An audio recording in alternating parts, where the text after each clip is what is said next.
Welcome to VentureStep podcast, where we discuss entrepreneurship, industry trends, and the occasional book review. From generating podcast outlines to crafting social media posts, AI agents are becoming increasingly more capable. Today, we're going to be discussing Google's new release of their Gemini Gems, which is their version of an AI agent. And there are some that come out of the box from Google. Like, I think the brainstormer, writing assistant, learning helper, and I think one more. But you can create your own gems, and that's what we're going to be discussing today.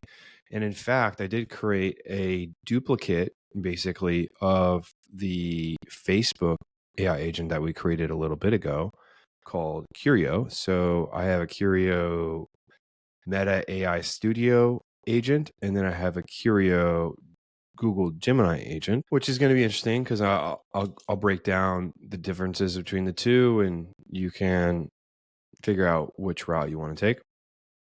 But in today's episode, we're going to be discussing the differences between Google Gemini's Gems approach and Meta AI Studios. We'll do a comparison of the features and potential capabilities in the future and what it currently does and how I think it's suited to which user. And then my personal experiences with these AI agents and using them on both platforms and what do I think, and just the implications of the future of where I think these things will go and how I'll use them and what I find interesting about the AI agents. But of course, before we dive in, I'm your host, Dalton Anderson. My background is a bit of a mix in programming, data science, insurance. Offline, you can find me running, building my side business, or lost in a good book. You can listen to this podcast in video or audio format on YouTube. If audio is more your thing, you can listen to the podcast on Apple Podcasts, Spotify, and YouTube, or wherever else you get your podcasts. Okay, that's all squared away. Now let's get started into the content. So there is obviously a growing popularity of these LLM models. You hear about it all the time on the news, in the workplace, water cooler conversations. Your kids are asking about it. They're integrated into phones now. Like, Apple users have access to AI agents natively on their phone. The new ones, Google's AI capabilities on their phone are right there with Apple's, neck and neck, and so is Samsung. And it seems like everywhere you go, every company is talking about AI. What does AI offer to you? That's a question you should be asking yourself. And how does it easy for you to apply AI in your life or in your workplace or wherever you want, on your sports team or your Dungeons and Dragons spot? And so I think there's a couple different types of AI. Like, there's social AI, which I'm less fond of. Like, if you go on Meta AI Studio, the most popular AI agents are like, talk to your lonely, depressed ghost boyfriend, or like, talk with your vampire girlfriend who has trouble sleeping or something weird like that. And like some teenager love novel type of character build. And those are the most popular chats for Meta Studio. Like, those are the ones that are really taking off. They have, like, when I was looking at it when it just came out, it had like 60,000 chats, and they're by far the most popular ones. Mine about today's fun facts is like, I think 30 chats, and they're all my chats. So I don't know if anyone's used it besides myself, because it doesn't show you like unique users. It just tells you that people use, like, there's chats on it. So I'm not sure who used it. I'm pretty sure it's just me. But that's an example of Meta's approach. And I would think that, like, Meta is a bit more social oriented, obviously, than Google's approach, which is more workflow management / like automation-ish. Whereas Google is just, it's cool. It's a way to help you create or help manage your platform. Or I randomly got the hiccups mid-episode. Random episode hiccups is the best. Meta AI Studio's approach is more social, as I was saying, and that's where they're going to lean into, which makes the most sense. Like, Meta's just not going to roll out like a workflow management platform, or they tried to. I think they had a platform that was like Facebook. I think it was called like Facebook Connect or something, Workplace Connect, and the premise of it was like Facebook, but in a workplace manner, to where you had like workplace events and groups and all sorts of stuff, and it was social media for your workplace, which seemed decent enough. But they dropped it to focus on AI, and I think they had some adoption there, but they dropped it off. Anyways, it's not even related to what I'm talking about, so I'm going to stop myself there before I get down a rabbit hole just talking about something that's completely random. Okay, so as I was saying, the core features of Google are, I would say, more towards like power users or a corporation or like a team. Meta's AI Studio is more like social aspect. Like, the prompts are very easy to, like, your instruction prompts are very easy to put together. Like, it has the structure that they want you to follow, and you kind of just fill in the information like you're filling out a form. And so it seems a little bit more rigid than Google's approach, which is like a canvas and you paint whatever you want. It does give you some help, which I'll discuss a little bit later. In Meta's AI Studio, which I think is pretty neat, is like you basically create a guy or whatever.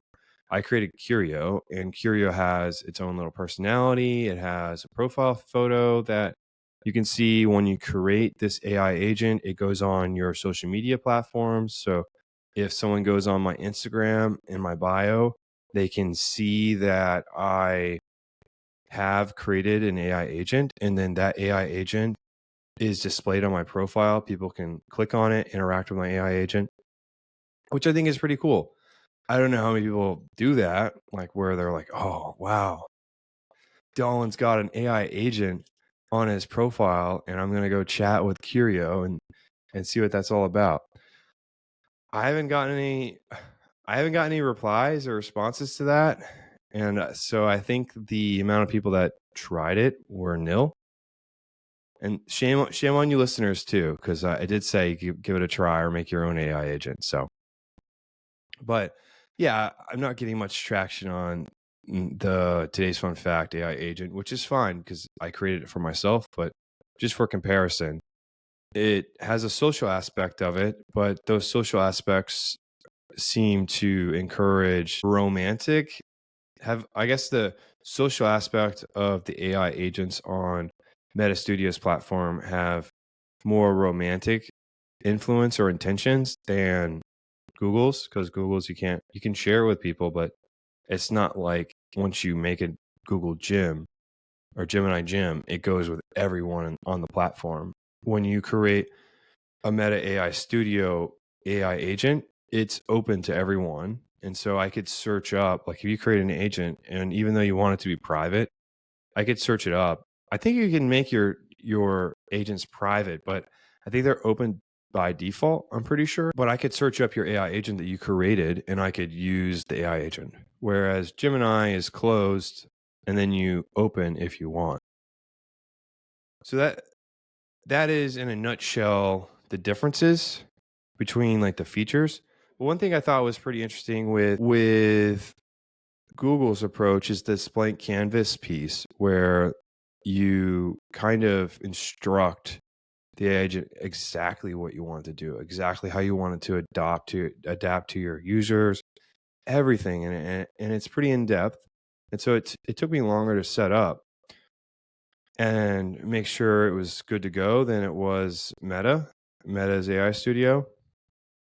But one thing I did like with Google's setup was once you set up the instructions, they have another like instruction AI agent, which I'll show later in the episode. Like we'll create an AI agent together.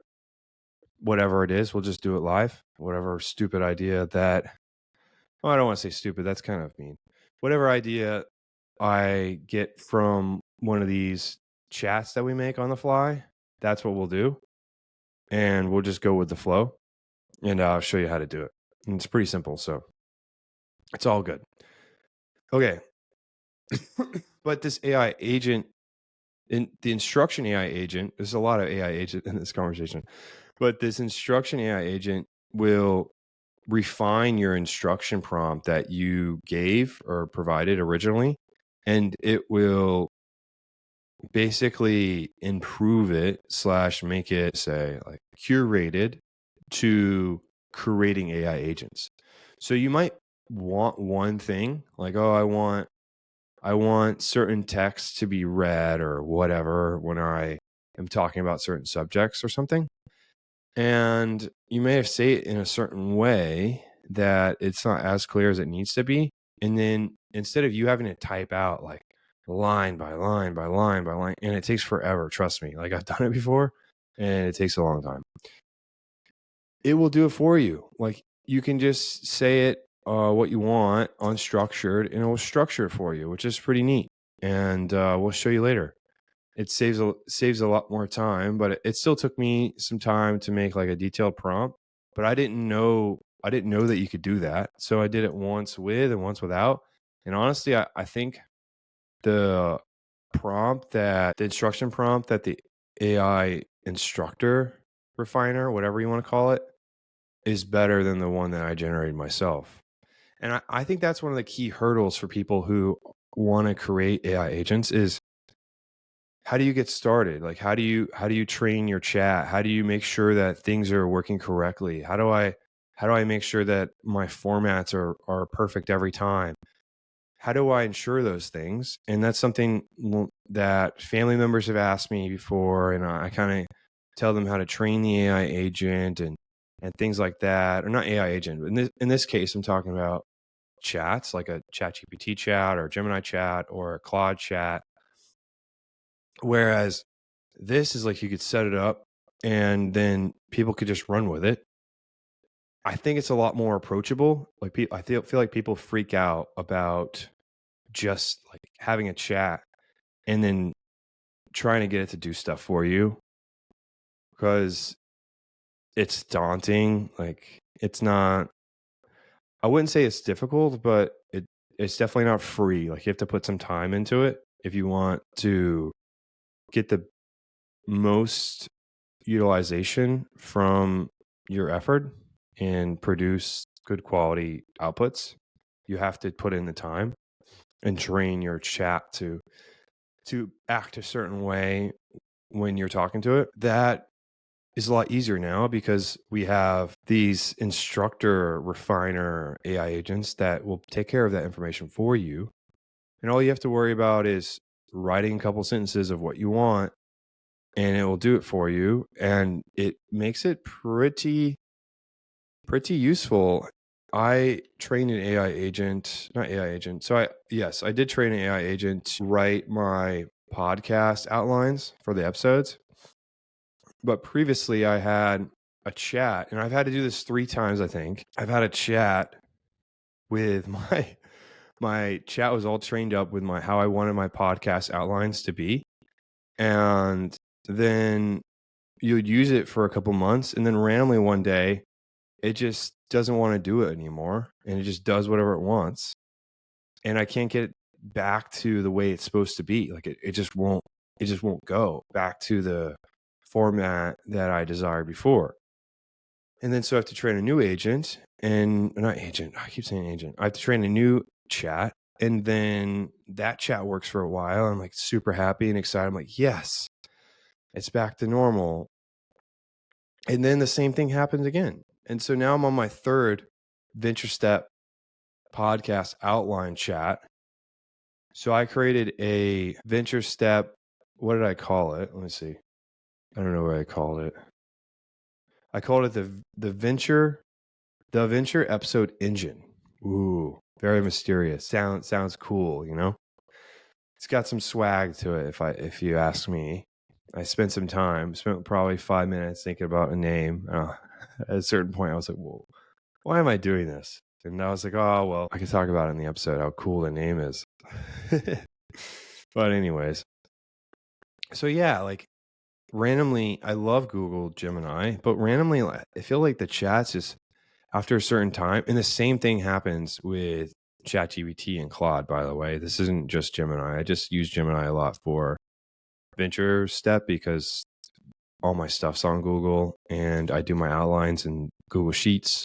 And I like the way that Google Sheets, not Google Sheets, sorry, Google Docs and Gemini are compatible. Like if Gemini makes a prompt for you and formats it, you copy that in, you paste it into Google Docs, and it's good to go.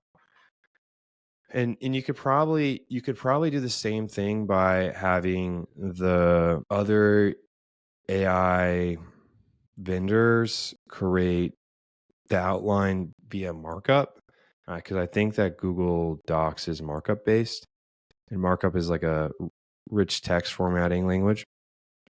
And if you send it via markup, I think you're good to go and you wouldn't have any issues. But once again, sometimes these chats don't last forever. And yeah, I don't know about putting all that work into structuring the chat. It's already enough to structure the podcast outline the way that I want it. So that being said, we created a podcast AI agent, which I think is pretty useful and cool. But let me talk about my personal experience with Meta AI Studio. I think it's pretty cool that you can, what do I say? I think it's pretty cool that you can interact with your friends or write in Instagram. You can use your AI agent, or you can use it on Facebook or wherever you're at. You can use it on your phone. I think that's pretty neat where you have it everywhere. You don't have that current ability right now with Google Gems, Gemini Gems, because you can only access it on your desktop or laptop. Why that is, I don't know.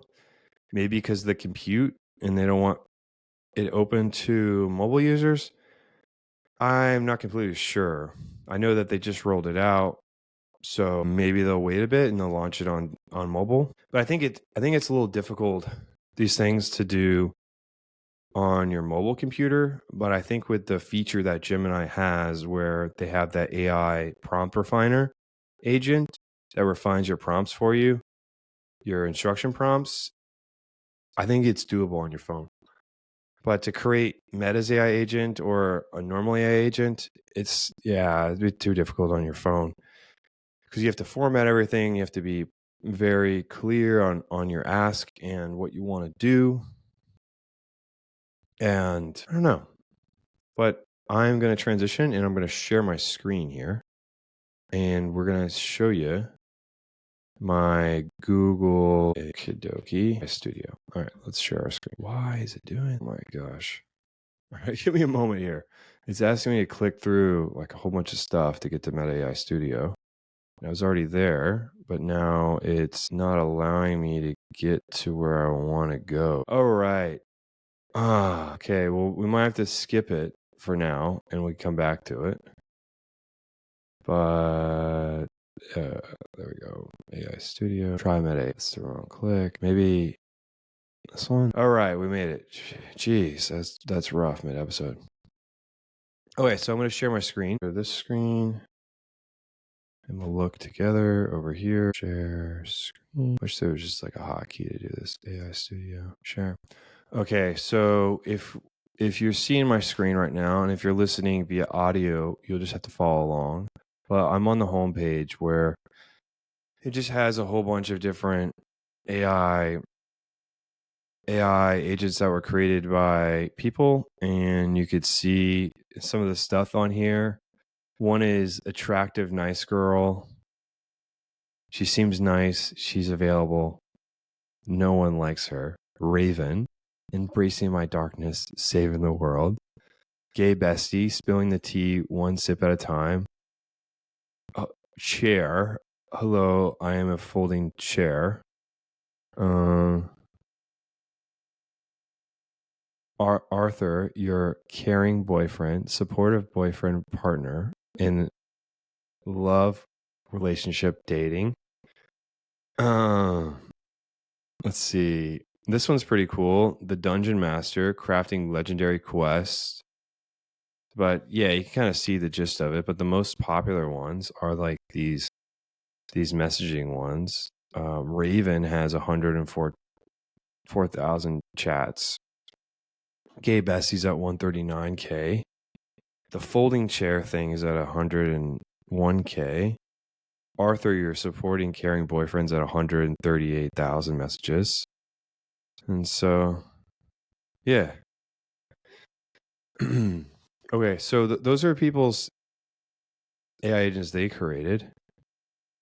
Let's see, popular AI characters. Okay, Luna, your flirty goth girl, cute, playful, sassy, your secret crush, has 216,000. My girlfriend has 150,000. Oh man. Yeah. So, anyways, so I made a chat called Curio over here. I'm going over to this. So Curio, discover, delight, repeat. And so let's talk about space. Curio, tell me about how light is sucked into a black hole. Oh, all right. I like this talk. Oh, I didn't mean to copy that in there. Okay, so I'm asking Curio, the AI agent that I created on Meta AI Studio, how does light get sucked into a black hole? And so it responded with, light sucked into a black hole because of intense gravity, no point of return. Once the light crosses the event horizon is like the point of no return of a black hole where gravity apparently is so strongly pulling the space continuum that it warps the plane of which it's on. And so it doesn't necessarily affect gravity, or the gravity doesn't necessarily, the light doesn't have mass, so it's not affected by the gravitational pull, but the event horizon affects the light because basically the gravity pulls so hard on like the space continuum. And I'm not this is out of my range of topic, but I'm just briefly explaining it to my best of my understanding. But the black hole at the event horizon point of no return, the gravity is so strongly pulling on the space continuum that it warps the space plane into the black hole, and then that's why the light goes into the black hole and then doesn't return. And I would think about it as like, if you're on a trampoline, it's normally flat, or if you're not on the trampoline, it's normally flat. And then once you put a bowling ball or something on the trampoline, and then you put an object, a rolling object like a marble on the trampoline, the marble is going to go towards the black hole. And there's points of which where you could escape, but once you get to a certain point, you're not getting out. Like you're going to run into the bowling ball on the trampoline. That's how I would kind of explain it, and that's how it's been explained to me before. But I think it's pretty cool, in my humble opinion. And I'll ask, okay, why does light say, okay, I thought light didn't have mass. So why does gravity affect light?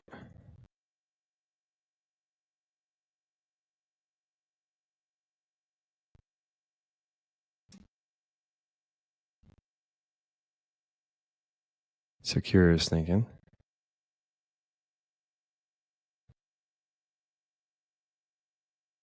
Yeah, and it goes over Einstein's theory of general relativity. Gravity warps the fabric of space-time around the massive objects like black holes. This curvature affects not only objects with mass, but also light, which follows the shortest path throughout the space-time. Okay, pretty cool. And so this is the Curio, and then if you go to edit, I can show you the prompts that I'm sharing on this. So I kind of talk about what I want it, and you kind of see how it has like these little text boxes, and you can add in different ones. I think the max dialogue that you can have is the descriptions of 1,000 characters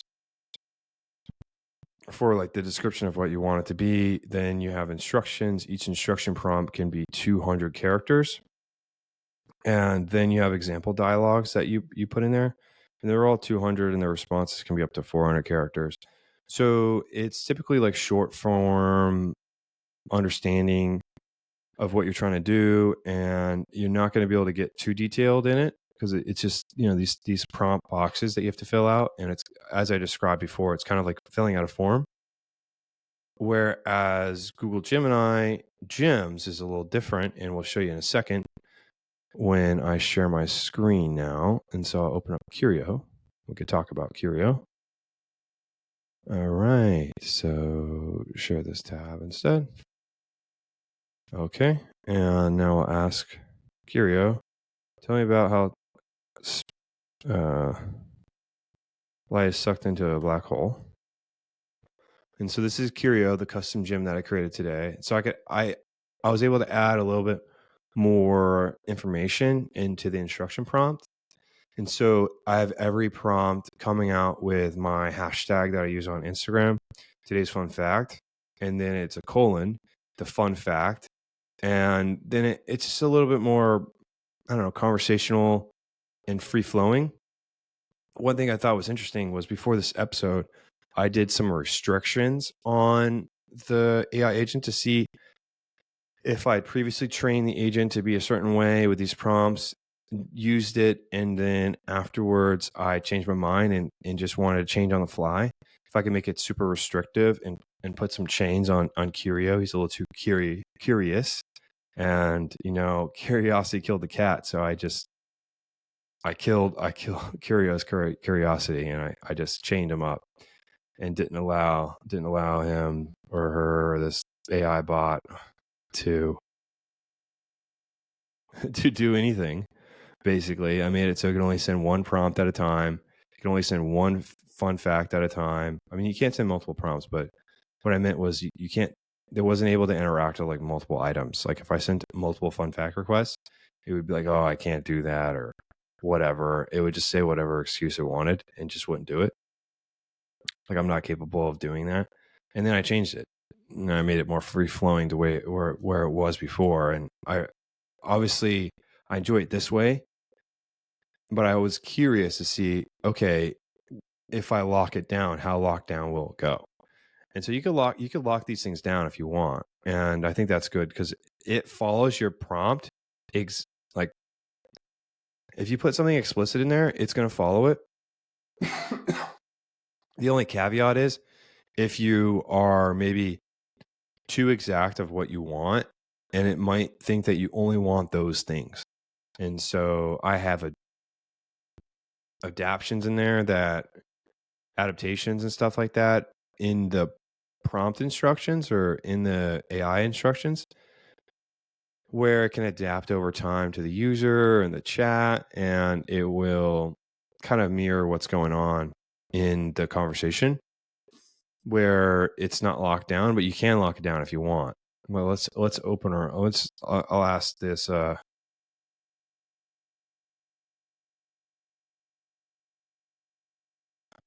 let's say, can you tell me a little more? Oh my gosh. A little more about this subject. I'm just going to send it with a typo. Why not? Okay. So this is Curio on Google Gemini Gem. And one thing I thought was curious, if I go back to share this tab instead. and I'll ask it, can you tell me a fun fact about VentureStep podcast? What is it about?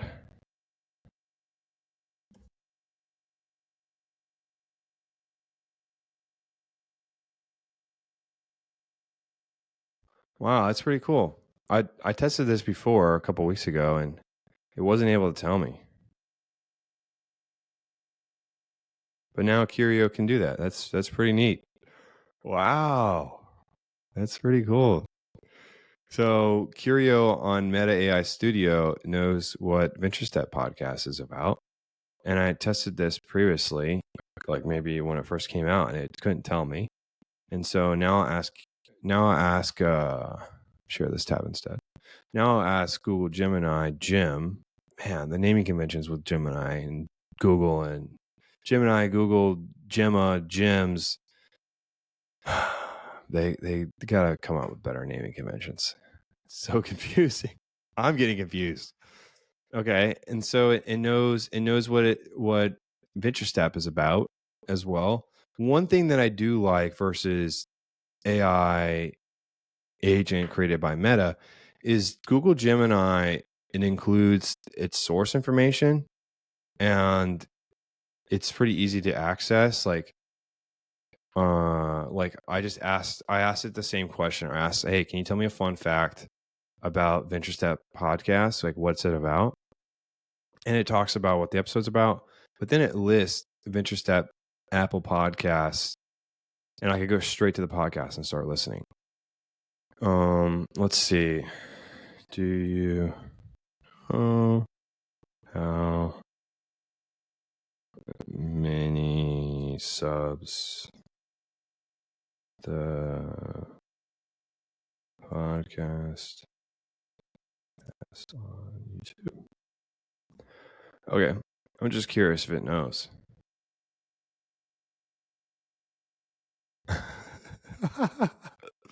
That's crazy. That's crazy. I asked it, do you know how many subs it has on YouTube? And it says, today's fun fact is why VentureStep might be a rising star in the podcast world. Its subscriber count on YouTube is still a bit of a mystery.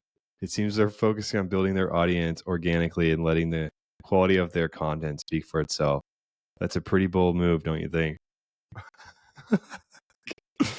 Oh man, yes, yeah, I heard he's a nice guy. All right, so we're gonna move past Curio, but okay. So I made this VentureStep engine. Oh, actually, first let's go through the prompt here.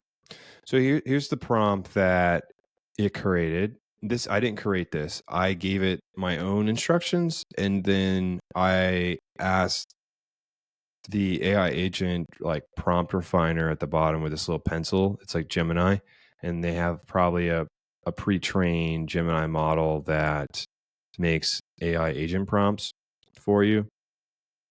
And this is probably a situation of an AI agent training another AI agent, where this AI agent was trained to send the best prompt as the output for what it sent.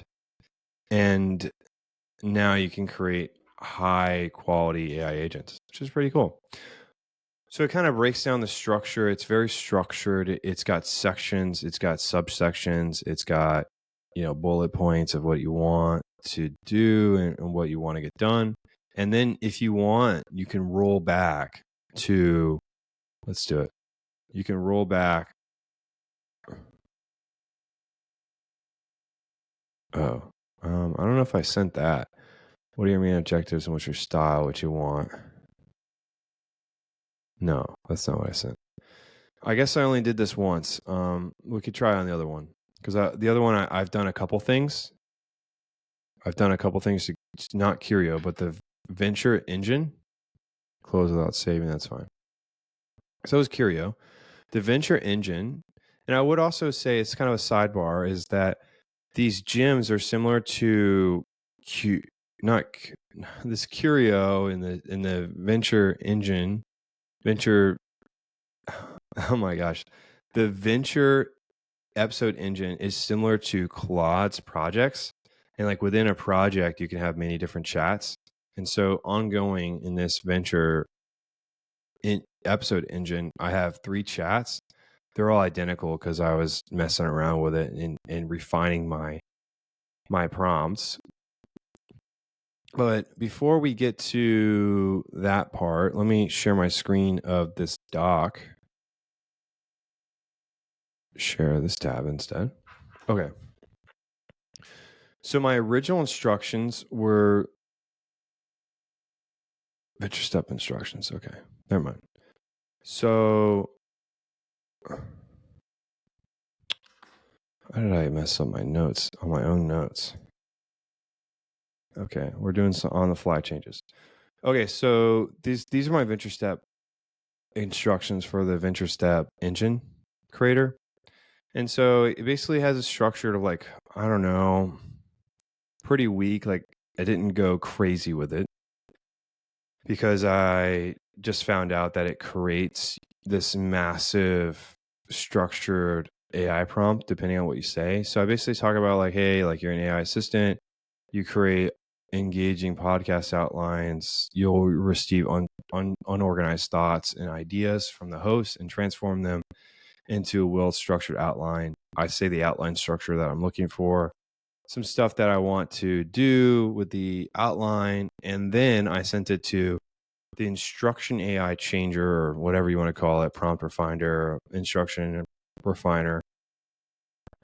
And it makes out this massive list of like line by line, very clear instructions with each section having subsections and overall just, and I mean, to make this prompt myself would take a lot more time and a lot more refinement on my own, where you would use the AI agent and be like, oh, I didn't think of that. Let me improve that. Or, oh, I missed this. Let me go back and re-edit the instructions. And it might take like 4 or 5 tries, because even with the instruction prompt refiner, I still had some issues, not with the Curio thing. I care about it because it's cool and I want to use it for today's fun facts. But I'm very particular about my show outline because I've been doing it the same way for many episodes and I don't want it to be different. So that took a couple of tries, even with the prompt helper. But I just wanted to show you the difference of like what I sent and then what was given. And this prompt sent to AI is what I sent to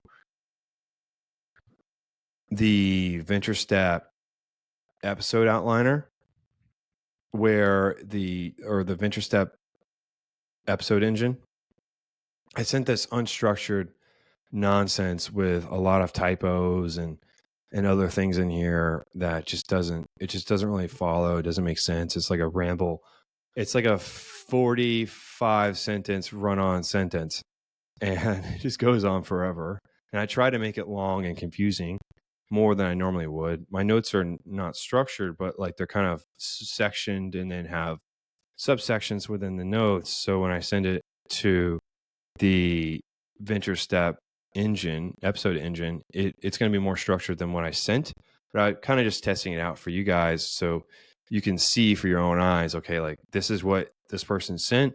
And then with the instructions that were provided, it created this beautiful show outline. And it gave each section some headings, and it had subsections, and it's got the bullet points and different things going on, and it looks great. Some of the bullet points with the subsections of the bullet point of that subsection, and then it's indented with additional bullet points. It gave time estimates for each section, and yeah, I think it's great. And so it helps me structure my thoughts when I'm talking about an episode. And if maybe I am losing track, I could like glance over, look real quick, and see where I'm at and what I need to be doing.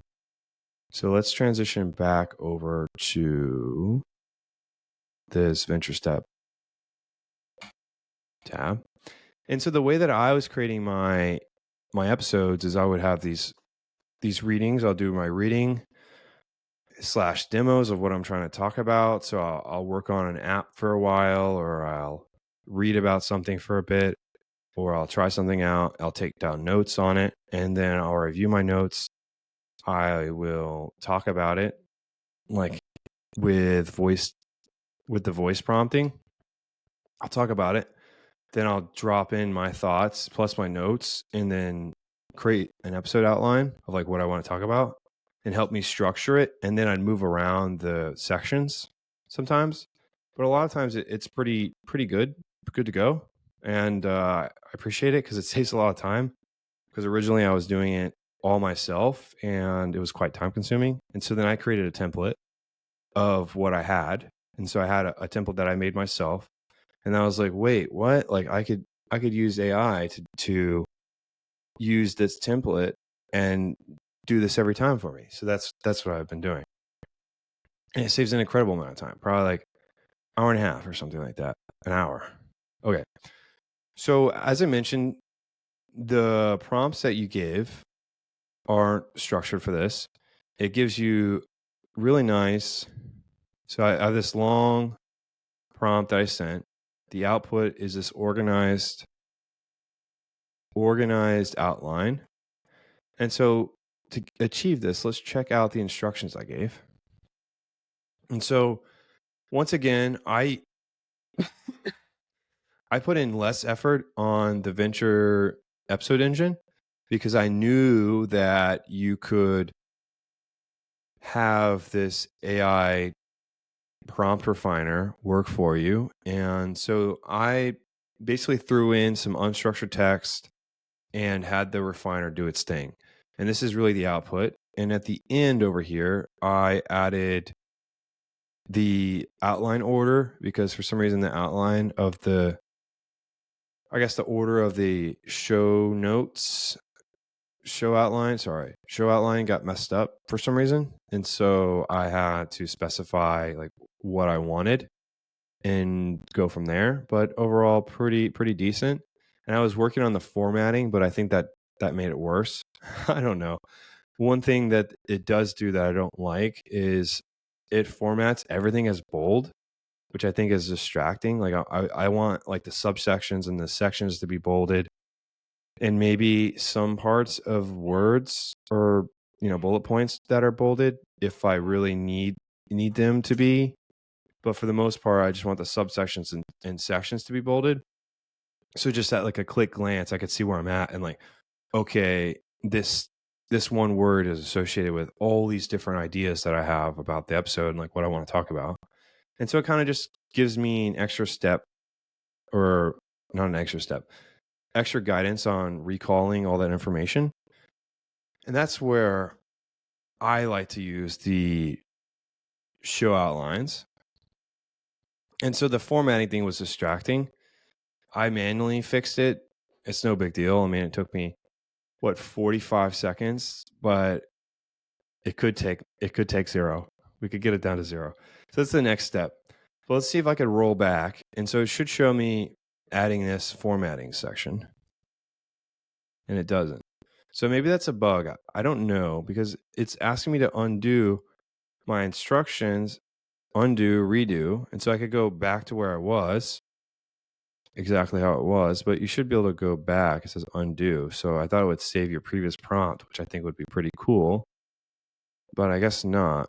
I think that's a bug though. It clearly states, not clearly states, but it clearly shows you can undo, and it's in the prompt section. So one can assume that you could undo your prompt of what you did. Maybe you can only do undo of like things that you changed. So if we just add all this nonsense right here, press undo. Okay, so you can undo. You can undo. It seems like, okay, let me just save it and add, this is a test. This is a test. Okay, let's test it out. So I'm going to update the instructions. Oh, it changed the color to gray. That's brutal. The purple looked pretty sick, honestly. Okay, so then we'll go to edit.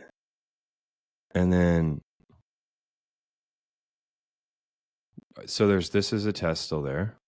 Undo. Yeah. So you can only undo, which is weird. I don't know why they would set it up like that. That's got to be a bug. That's got to be a bug. It doesn't make any sense. Why would I need to undo? Because if I type one thing at a time, it would undo individual things. Yeah, I don't know. Doesn't make sense to me. Whatever. I would think of it as if you should be able to undo or roll back to your previous prompt just in case you messed up. That would be most useful. Because I did do that earlier where I was messing around with it and I was like, this is worse. Let me go back. Luckily, since I'm talking about it and I've had experience doing these things, like I was like, okay, let's make sure that we save our prompts. Okay, so now after we did all this discussion, let's get into application. So let's make our own AI agent and talk about that. So let me ask an AI chat to make us an AI agent idea, and we'll go from there. We'll make it on the fly. Hey, Gemini, I am live on a podcast episode, and we're going to create a Google Gemini Gem together. And we want to have some ideas of some gems that we could create. And it's Gem, G-E-M, not G-Y-M. Okay.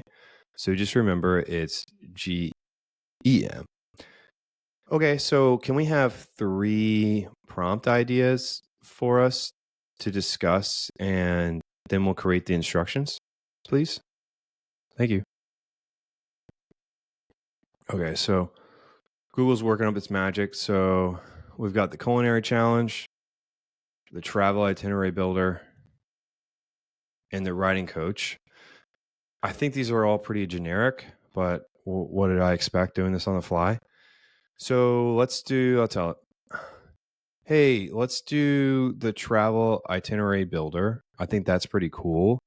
Let's do that. And so can we create some instruction prompts for the AI agent? And it doesn't need to be in a bullet point format. Let's just do unformatted text. All right. So it's just making up whatever nonsense. I didn't tell it anything to do, so it's just going crazy. But anyways, so let's just copy this in here. And this is where it becomes neat with this code or this AI new gem. Oh, let's do a timer here. So clock, and let's do a stopwatch. And all right. So we have sent in the prompt. We got a prompt from AI. You have your prompt, but this is unstructured nonsense anyway, so it doesn't really matter. And let's put in this prompt. We'll say world class travel agent. Okay. Or we could just do, I guess we could do, maybe let's do planner. Okay. And so then at the bottom here, you have this little, use Gemini to rewrite your instructions. So, right. And so we're going to rewrite our instructions, and you'll see it just change. And this is huge because it makes it so much easier to create AI agents. What the heck? I don't think it worked. Maybe it just lagged out. I don't know. Oh my gosh. This is the live demo curse. I'd done it. All right, here we go. It worked. Oh my gosh. Okay, so it broke down your unformatted text into a concise, clear prompt for your AI agent of what you expect. What are your expectations?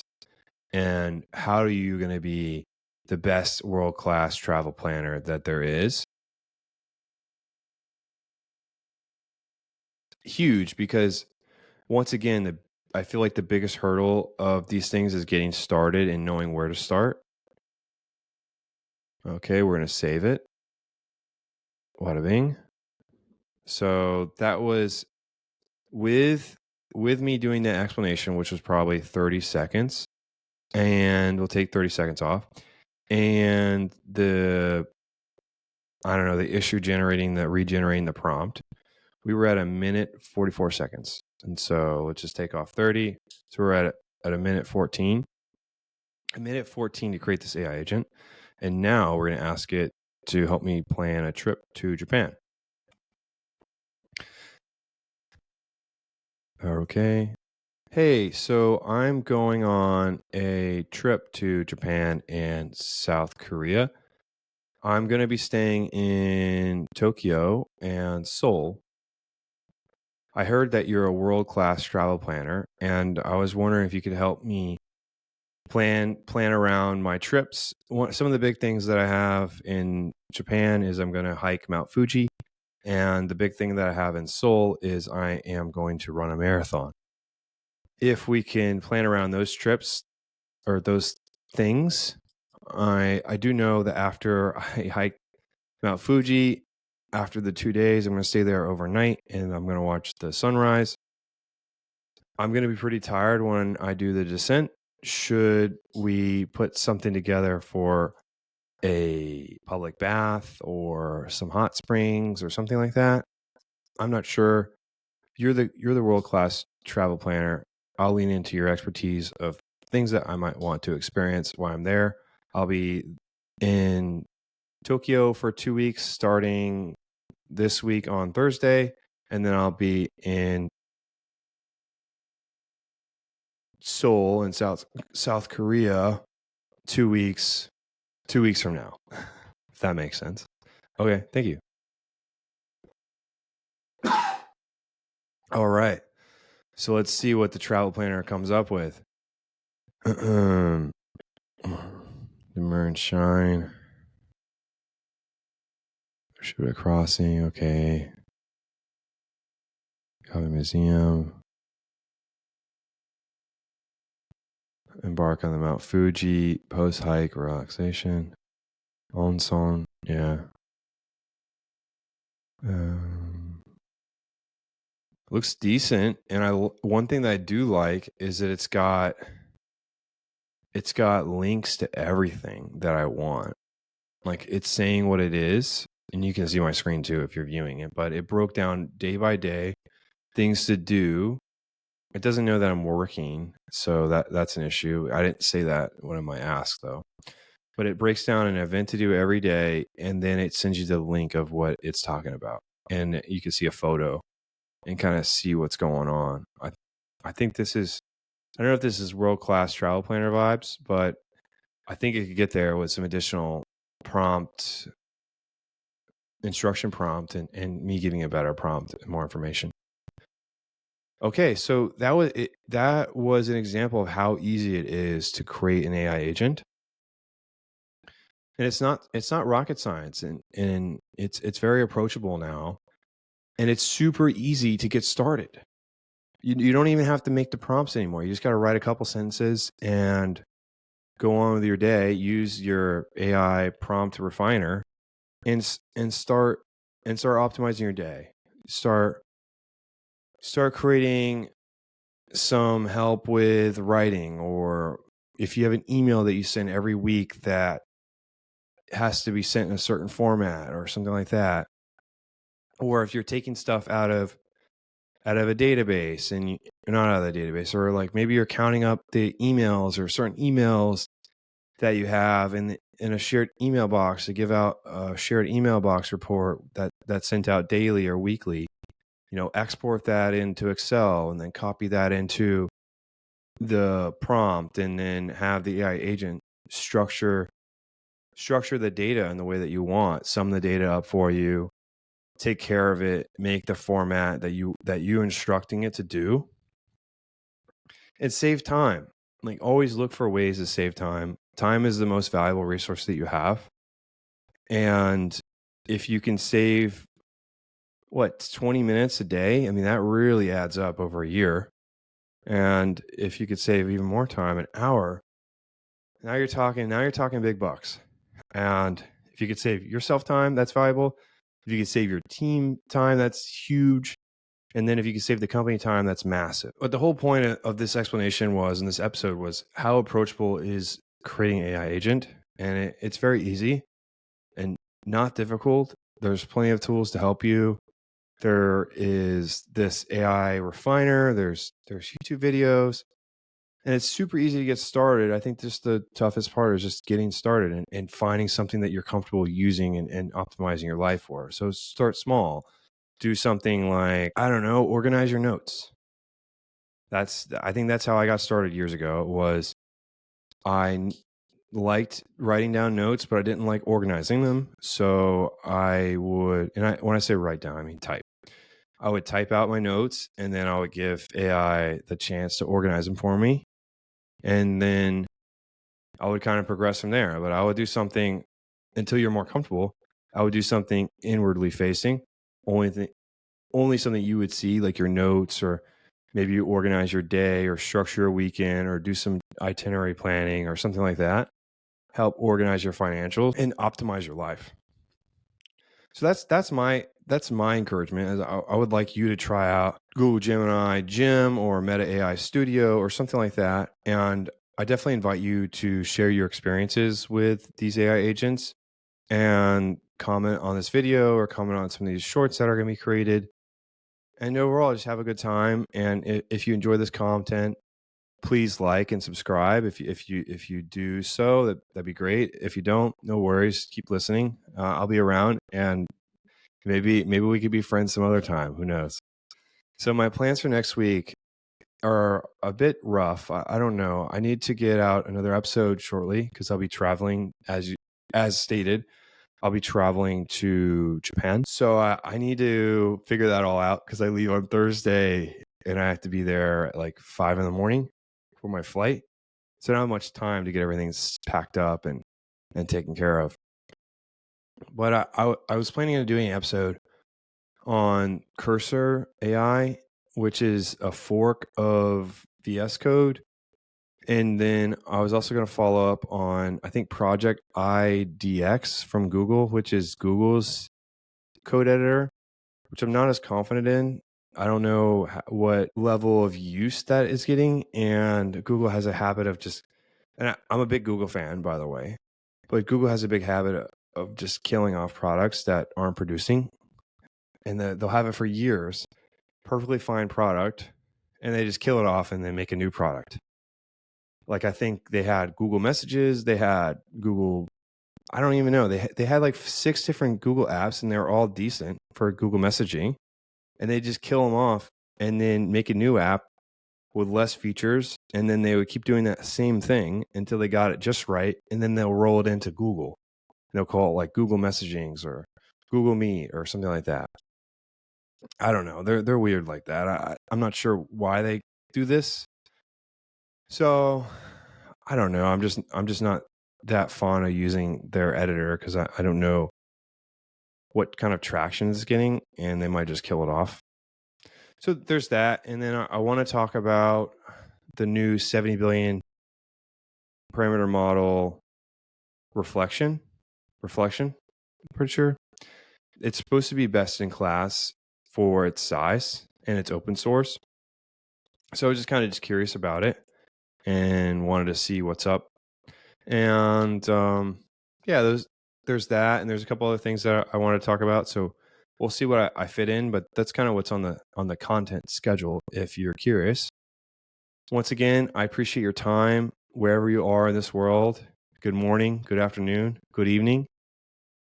Thank you for listening, and hope to have you be a listener next week. See ya. Goodbye.